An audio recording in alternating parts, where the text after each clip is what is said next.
للسعال ملعقة صغيرة من الزعتر على نص قلاص مي نغليه، مقدار نص قلاص مي نغليه ونشربه صباحا ومساء بعد الوجبة.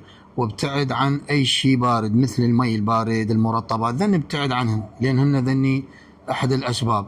كذلك عندك الحليب ومشتقاته يهيج هاي المشكلة عندك، حاول تبتعد عنها وتستخدم هذا الشراب راح يخلصك من هالمشكلة.